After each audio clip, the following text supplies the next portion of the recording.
अब हम लोग मूल कर्तव्य को देखेंगे। ये जो है एग्ज़ाम के दृष्टि से ये भी काफ़ी ज़्यादा इम्पोर्टेंट है। तो शुरू करते हैं।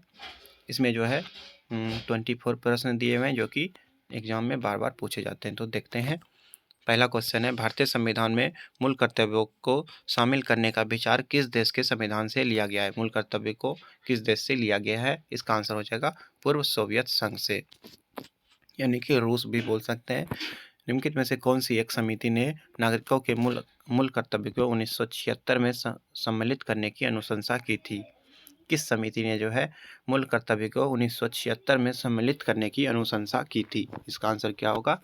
तो स्वर्ण सिख समिति ने जो है ऐसा आग्रह किया था कि मूल कर्तव्य को जोड़ा जाए।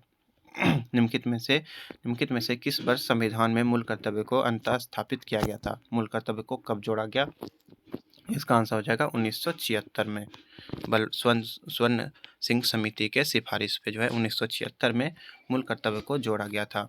मौलिक कर्तव्य को निर्धारित किया गया। मौलिक कर्तव्य को निर्धारित किया गया था। कब निर्धारित किया गया था? तो 42वें संविधान संशोधन के द्वारा।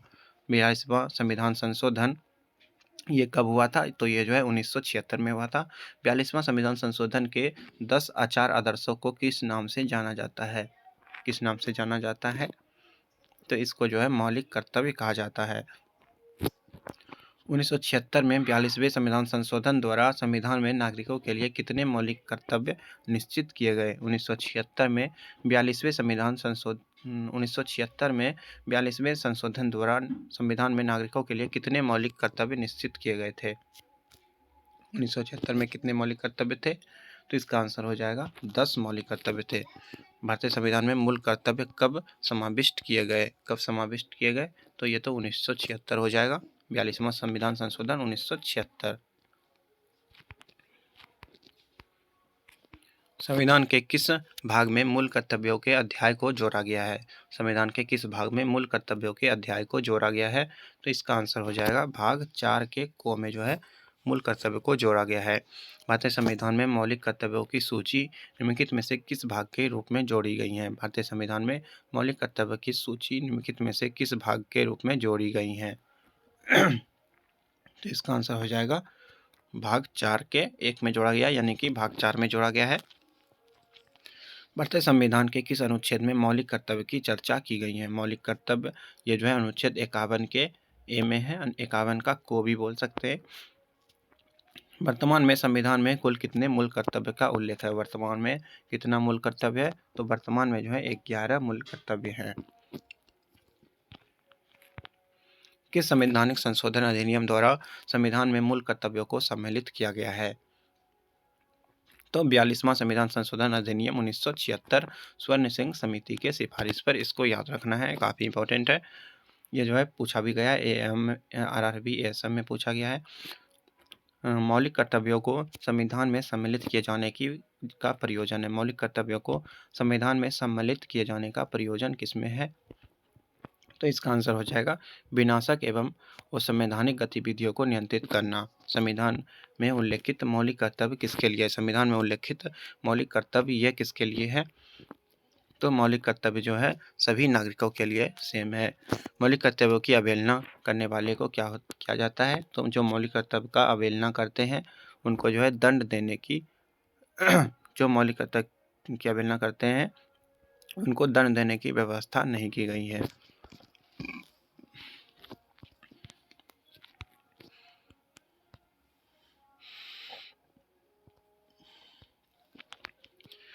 भारत के प्रत्येक नागरिक का कर्तव्य होगा प्राकृतिक पर्यावरण एवं संरक्षण सुधार, यानी कि प्राकृतिक के जो वस्तु होंगे उसका संरक्षण करना ये मौलिक कर्तव्य है। ये किस अनुच्छेद में दिया गया है?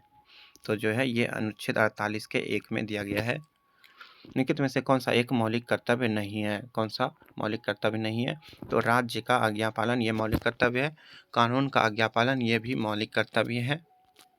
उसके बाद देखते हैं समाज का आज्ञा पालन ये भी मौलिक कर्तव्य है। करों की अदायगी ये जो है मौलिक कर्तव्य नहीं है। इनमें से कौन सा एक मौलिक कर्तव्य नहीं है? कौन सा मौलिक कर्तव्य नहीं है इसमें से? तो देखना है। संविधान का पालन करना, ये तो है। देश की एकता और अखंडता की रक्षा करना, ये भी मौलिक कर्तव्य है। धर्मनिरपेक्षता का पालन करना, ये मौलिक कर्तव्य नहीं है। सार्वजनिक संपत्ति को सुरक्षित रखना, ये भी मौलिक कर्तव्य है। निम्नलिखित में से भारत में मौलिक कर्तव्य कौन सा है? इसमें से अब चूज करना है कि कौन सा एक है जो कि मौलिक कर्तव्य है। तो इसमें से ये दूसरा वाला जो है मौलिक कर्तव्य है, हमारी मिली-जुली संस्कृति की समृद्ध विरासत को संरक्षित करना और महत्व प्रदान करना। निम्नलिखित में से कौन सा मौलिक कर्तव्य नहीं है? मौलिक कर्तव्य इसमें से कौन सा नहीं है, ये चूज करना है। कौन सा नहीं है? तो आम भाईचारे की भावना को उजागर करना, ये मौलिक कर्तव्य है। राष्ट्रीय उद्यमों का संरक्षण करना, ये मौलिक कर्तव्य नहीं है। वैज्ञानिक संस्कार का विकास करना, यह भी मौलिक कर्तव्य है। भारत की समृद्ध विरासत का संरक्षण करना, यह भी मौलिक कर्तव्य है। भारतीय संविधान में नागरिकों के मूल कर्तव्य के अंतर्गत कौन सा सम्मिलित नहीं है? कौन सा मूल कर्तव्य नहीं है? इसमें भी वही चूज करना है। तो सार्वजनिक संपत्ति की रक्षा करना, ये मौलिक कर्तव्य है। उसके बाद हिंसा का परित्याग करना, यह भी मौलिक कर्तव्य है। धर्मनिरपेक्षता को बढ़ावा देना, ये मौलिक कर्तव्य नहीं है। भारत की सार्वभौमिकता, एकता और अखंडता को बनाए रखना, ये भी हमारा मौलिक कर्तव्य है। याद रखना है मौलिक कर्तव्य कौन कौन सा है। भारत के संविधान के अनुसार भारतीय नागरिकों के मूल कर्तव्य निम्नलिखित में से क्या क्या है? कौन कौन सा मूल कर्तव्य है, ये चूज करना है। तो राष्ट्रगान, ध्वज आदि का सम्मान, वैज्ञानिक प्रवृत्ति का विकास, राष्ट्रीय एवं सांस्कृतिक विरासत का संरक्षण एवं परिरक्षण, ये तीनों जो है ये सभी जो है मौलिक कर्तव्य है। भारतीय संविधान के किस अनुच्छेद में भारतीय नागरिकों के मूल कर्तव्य शामिल है? मूल कर्तव्य ये किस अनुच्छेद में शामिल है? तो इसका आंसर हो जाएगा, क्या आंसर हो जाएगा? इसका आंसर हो जाएगा अनुच्छेद 51 के को में है। मूल कर्तव्य अभी वर्तमान में टोटल कितने हैं? तो 11 मूल कर्तव्य हैं। निम्नलिखित में से कौन सा कर्तव्य जो है भारतीय नागरिकों के कर्तव्यों में शामिल नहीं है? कौन सा जो है भारत के कर्तव्यों में से शामिल नहीं है? देश की सुरक्षा करना और आवश्यक होने पर देश के लिए प्रस्तुत होना, ये मौलिक कर्तव्य है। राष्ट्रीय पर्यावरण की सुरक्षा एवं उसमें सुधार करना, ये भी मौलिक कर्तव्य है। सार्वजनिक संपत्ति की सुरक्षा व हिंसा का परित्याग करना, ये भी जो है एक मौलिक कर्तव्य है। सत्तारूढ़ राजनीतिक दल का समर्थन करना, ये जो है मौलिक कर्तव्य नहीं है, यानी कि चौथा हो जाएगा। मौलिक कर्तव्य का क्वेश्चन खत्म हो चुका है।